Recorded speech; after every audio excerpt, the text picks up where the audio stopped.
Hello, everyone, and welcome to another episode of Cooking with Colbath. My name is Julie Colbath. I'm the coordinator of Civic Engagement in the Office of Student Life here at UM-Dearborn. Thanks so much for joining. Today we are going to be making broccoli cheddar soup. So I thought about this as I was picking up Panera.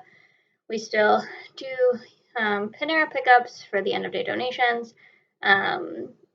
And we had a bunch of bread bowls, and I was like, even though it's hot, I still really thought that broccoli cheddar soup sounded really good. And so I found a recipe that's pretty simple. It doesn't have too many crazy ingredients.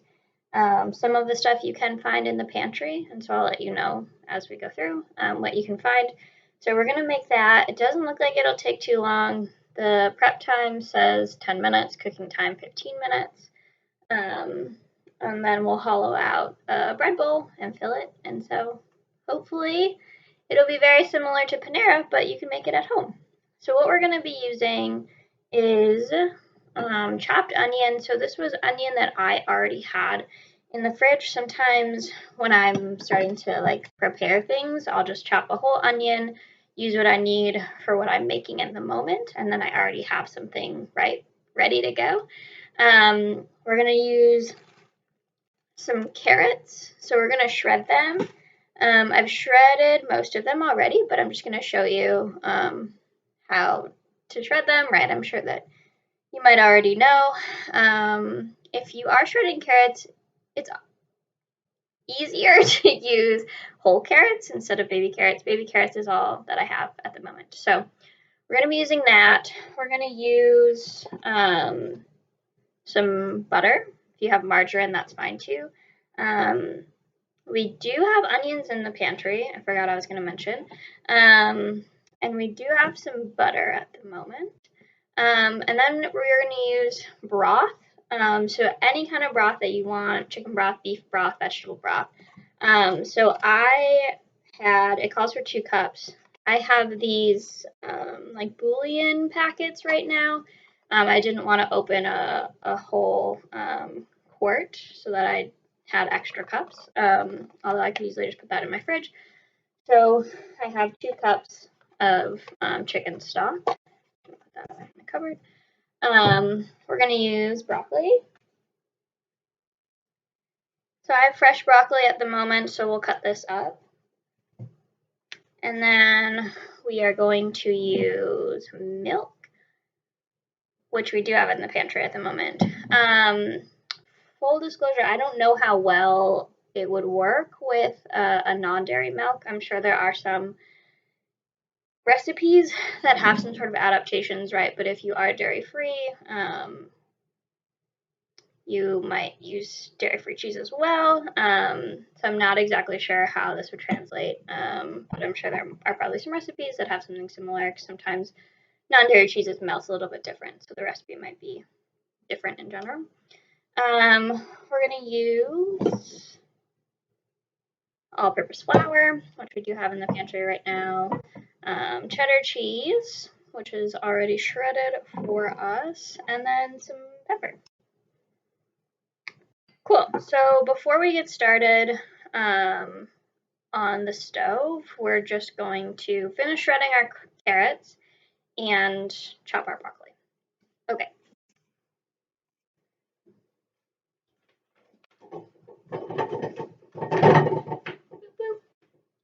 Cool. So like I mentioned, I already started shredding some of these carrots. It was just easier for me and less time for you. So when you, like I mentioned, I'll just shift some of that stuff around. It's way easier to shred normal carrots, not baby carrots. So when you are shredding carrots, and we'll just shred a couple, be really careful not to get your fingers too close to the grate, right? So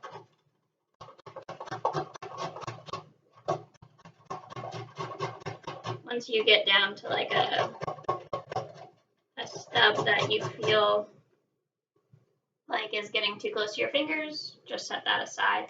I think of the grated carrots in this recipe because grated carrots cook a lot faster. So we'll just grate another one, right, because we're pretty close to a full cup. I was trying to find some of the larger baby carrots, like this little one would be really hard to grate. So just make sure you have something to cut your carrots in. And so sometimes things get stuck on the back, so I just normally put my hand in the grater to kind of get some of it out. So it takes quite a few baby carrots, so that one might be a little bit more time intensive. But now we've got our full cup of shredded carrots. And I'm just going to compost these little bits, or you can eat them. I'm going to set this aside.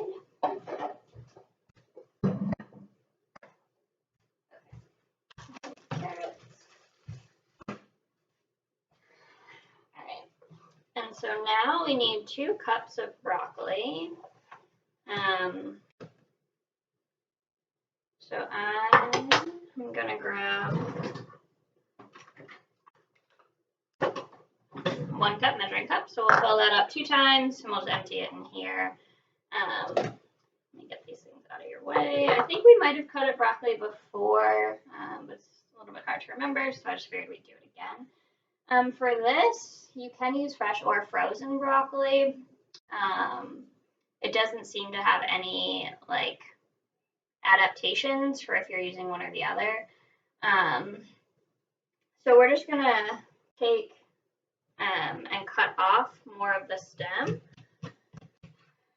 Right, we don't need this, so we're just going to throw it in our compost. So I'm just going to make little florets so that it cooks a little bit quicker, right? If they're big, then they take a little bit longer to cook. So right, I just kind of, it had broken apart when I cut it into like more mini florets, so we'll just break those down a little bit more. So I'm going to make mine, I don't know how well you can see these. Just little florets. If you don't want, sometimes right when they're small, it'll take a little bit longer, or they'll break down a little bit easier. So if you don't want them so broken down, so right, like you can make them a little bit bigger. But trying to make them a consistent size is pretty key. So we'll just throw, and it seems like, right, this full head should probably be more than 2 cups, but obviously heads of broccoli range a lot. You might want to watch with like frozen broccoli, sometimes the chunks are really big, but it would be hard to cut them, right? So it might take a little bit longer to cook. So I'm just taking, as I'm cutting these florets, just continuing to cut some of the stems down. You can easily like utilize those or eat them if you wanted, right? But I'm just continuing to make relatively small florets.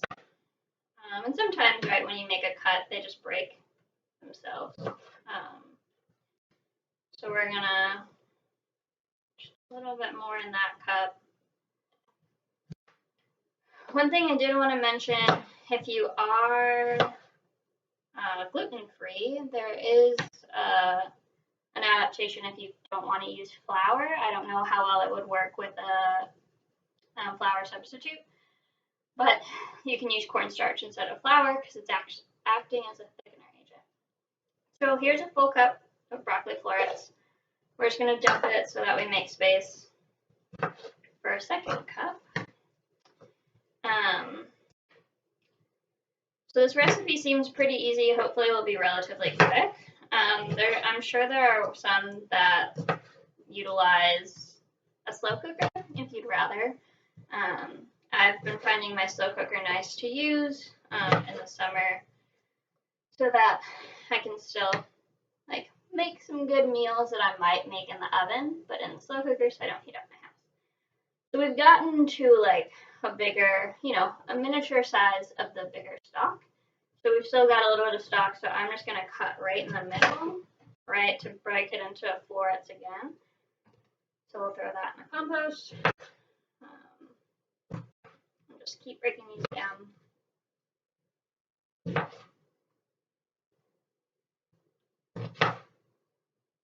It looks like we will use about this whole head of broccoli. I'm just gonna, we're at the same point sort of again, so I'm just gonna cut into the stalk a little bit more, and then it automatically breaks up for me with some of these smaller pieces. I'm just going to add the rest of this. It might be a little bit more than 2 cups because I really like broccoli. So sometimes when you get to this point, right, you can just kind of break it apart with your fingers.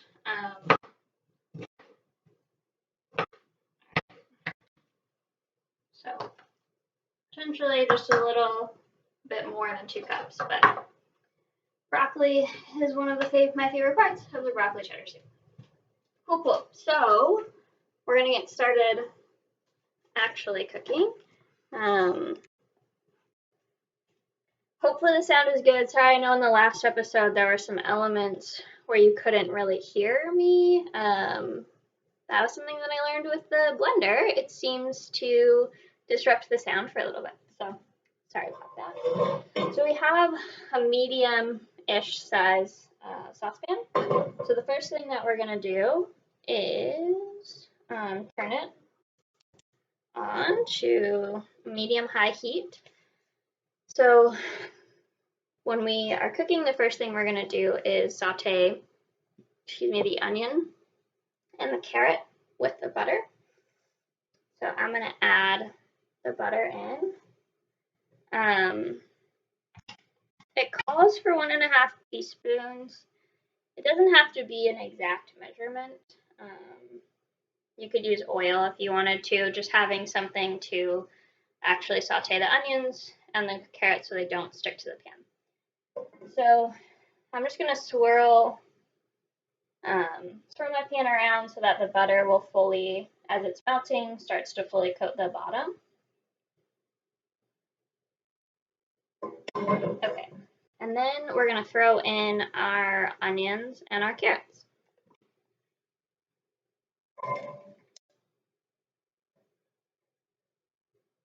And again, we've chopped onions lots of times, so if you need a refresher, there are other videos that you can go back to get a good refresher on chopping onions.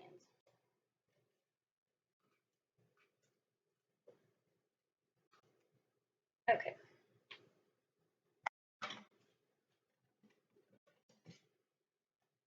So we'll just stir this around to make sure everything is evenly distributed.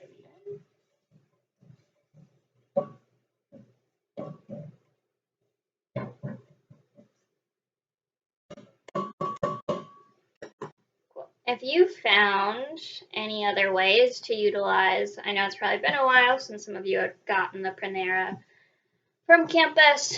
We do pick it up and we oftentimes freeze it, right, since we aren't open on Fridays. So if you do get the a bread product and it's frozen, that's why. Just so that we can ensure that it's still in a good quality when we give it to you. So if you found any other ways, either having utilized the pantry recently or back from the pre-COVID days when it used to sit out in front of our office, please let us know. It's cool to find different recipes that utilize things that we have been carrying. So we're going to saute this until the onions begin to brown, so it'll probably just be a few minutes.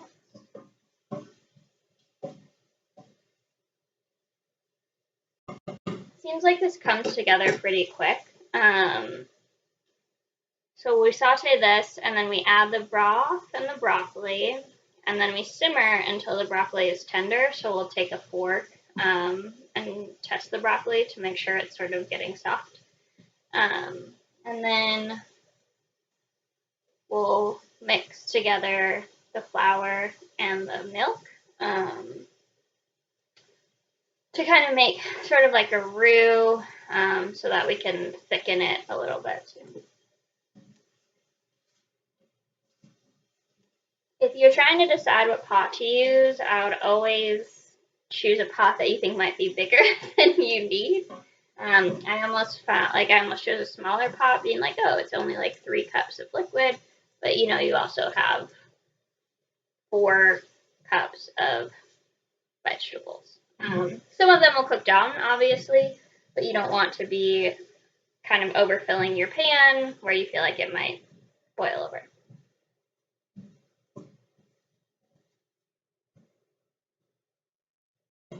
If you found a recipe for broccoli cheddar soup that you use, please feel free to drop it in the chat as this is live streaming or in the comments. Like I always say, it's nice to have something that's sort of like tried and true, right? Like I like seeing reviews on recipes. It kind of gives me an understanding of like if this is going to be good, right? People have varying tastes, but it's nice to know that people have tried things, and sometimes there's tips in the reviews, so it's a good idea to just kind of look those over, right? Some people might be like, oh, there's just way too much seasoning, way too much of this, way too much of that. Like it took a lot longer for the rice to cook. Yes. So these onions are looking tender and are starting to brown. So I'm going to grab the broth.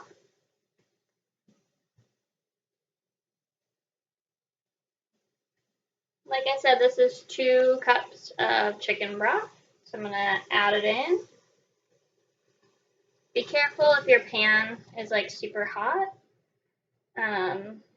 It might splash back a little bit at you, so just pour it in slowly. There's still a little bit, so like I mentioned, I have those packets that I just put into like boiling water to create the broth. So there's a little bit that hadn't dissolved, so I just scooped that out. All right, so we added our broth. We're gonna add our broccoli.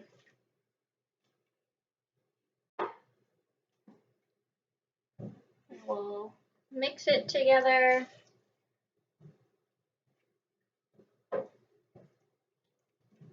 You could easily double this if you want. It says that it makes 4 cups. So if you like larger portions of soup, then 1 cup, because that could potentially feel a little bit small, right? Like seems like a recipe that would easily double. And you know, then if you have something like these quarts of chicken broth, right, you just use this whole thing. Okay, so we're gonna set the timer for 5 minutes and let that simmer. While we are waiting, there are a couple other things that we can do. So we can hollow out the bread bowl, and we can also mix together our milk and flour.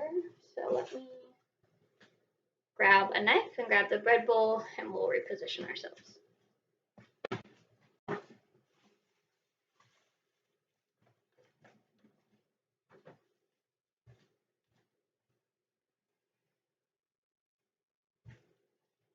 All right.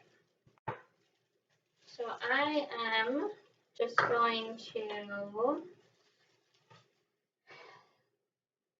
flip this over so that we have a cleaner working space. I'm going to put this knife in the sink because we're going to use a serrated knife. I think that'll be easier to cut the bread bowl.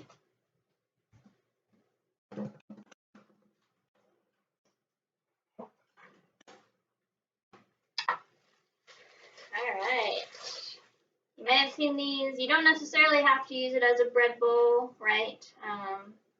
You can easily like cut it. Might make some good like toast or other creative ways to eat bread. So just to create a little bit of a flatter surface, I'm just going to cut a little bit of the top off. And then just right so it looks like this. But I'm just going to try to create a hole. You don't want to put your knife too far down so that you create, you know, you pierce the bottom. So I just pulled the circle out with my hands, And so you can easily, right, just take and use your hands to pull out some of the bread. Again, make sure you don't go too far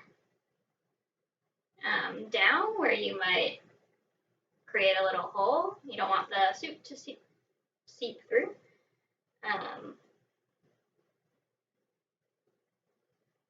So it doesn't need to be, you know, too big, but you want to make sure, right? If you, obviously you can refill your little soup bowl,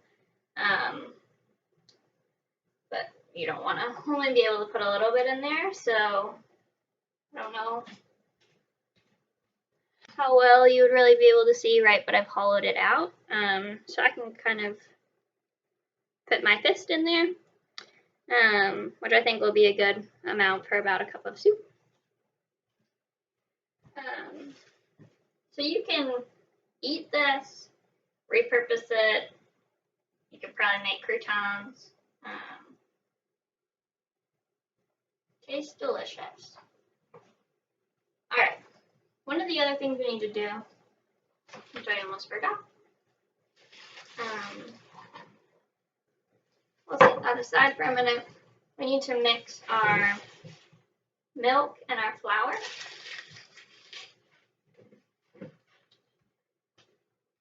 So I'm going to grab them right here, and I'm going to grab a little whisk. If you don't have a whisk, you can use a fork. Alright, so I'm going to stir the milk into the flour. So this is a 1/4 cup of flour. Like I mentioned, if you don't have flour or don't utilize flour, you can use cornstarch. It's just acting as a thickener agent. So we're gonna slowly start to pour the milk into the flour and just continue to mix it so that we get it well mixed. This will just help, I think, when you put it into the soup for the flour to not like clump up and then create these weird pockets, so it just like more evenly mixes into what we already have going. And I know this doesn't call for salt, which I'm imagining, right, they assume that the salt in the broth would be enough. Obviously, make sure if you feel like it needs more salt or pepper, add the seasonings to your taste. All right. So that's 5 minutes. Our broccoli is simmering away over here. I'm going to grab a fork so we can pierce it to see how tender it is.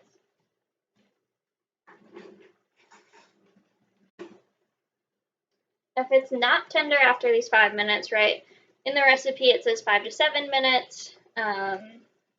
If it takes longer than that, right, not a big deal. So that's still, I can get my fork through the broccoli, but I still want it to like break down a little bit more. So I'm going to set it for 2 more minutes.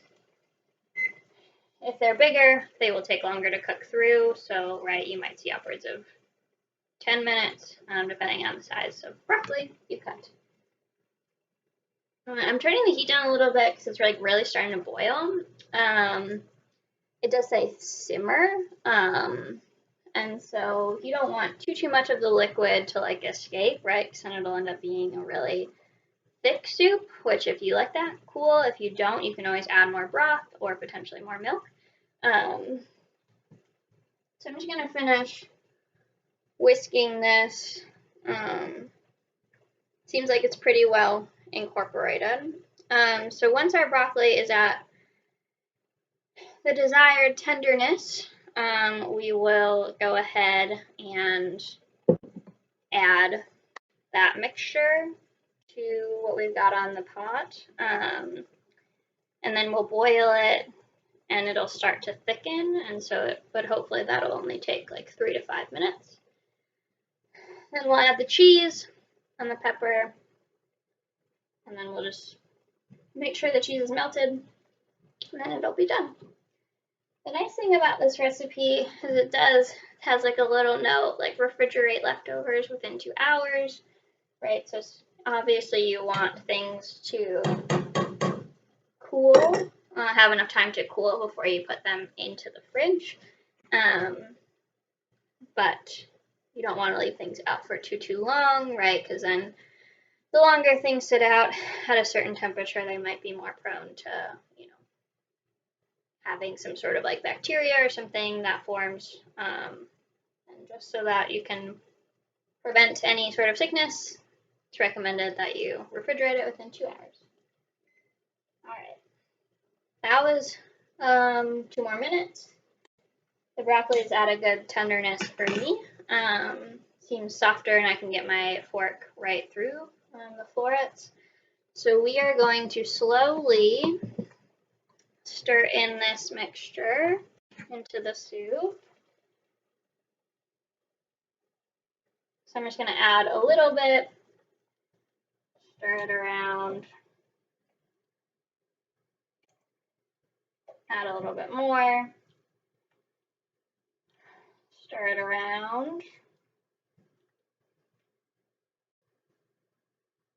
If you're like super well coordinated, right, you could just do a slow drizzle while you whisk.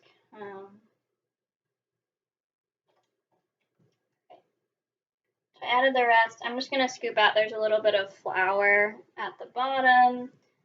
So just to help with the thickening process, make sure we get as much of that in there as we can. All right. It's really starting to look like what you might get at Panera, which is really exciting to me. It's been a while since I've eaten their soup, and it's very delicious. Okay, so we're going to bring it to a boil. I'm just going to turn the heat back up a little bit, and we're going to continue to stir it until thickened for about 3 to 5 minutes. I am going to set the timer for 3 minutes so that I don't forget.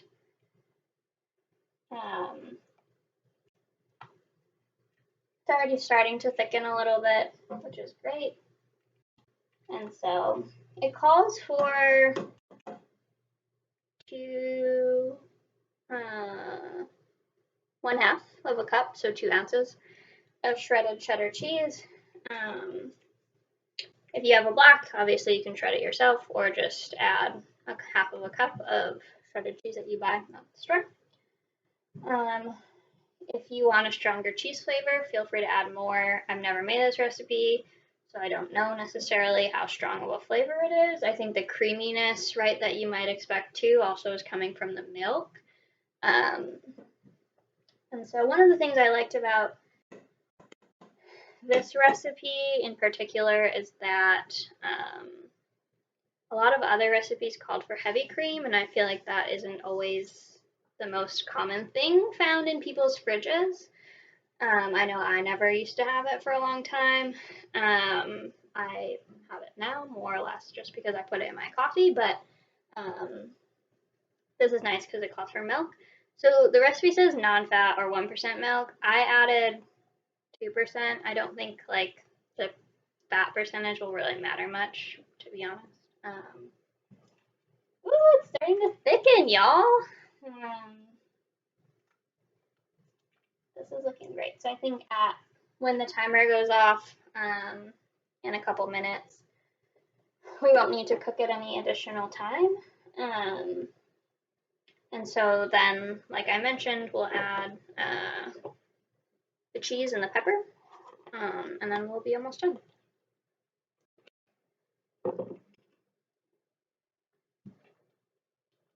So I know 1/8 of a teaspoon is a sort of, strange measurement. You might not have 1/8 of a teaspoon measuring spoon. If you have a quarter, you can kind of eyeball what half of that might look like. Or I can show you kind of what it might look like in my hand. Because you can as I mentioned before, right, always season something to taste. It could be, especially if you have different people in your household, some people might not be trying to eat like a lot of sodium, so, right, like, but sometimes maybe you like things a little bit saltier, so you can add things to your own taste. All right, this says 15 seconds. I'm just going to turn it off because it's a good thickness. So we are going to, so 1/8 of a teaspoon. I mean, it's a little bit more than you would probably pour out into your hand ordinarily. So we're going to throw that in there, and we're going to throw this 1/2 cup of cheese. We're going to turn the heat down a little bit because it says heat over low heat until cheese is melted. And mix it so that the cheese gets distributed so it's easier for it to melt quicker. I'm really excited to eat this, y'all. So it looks melted to me.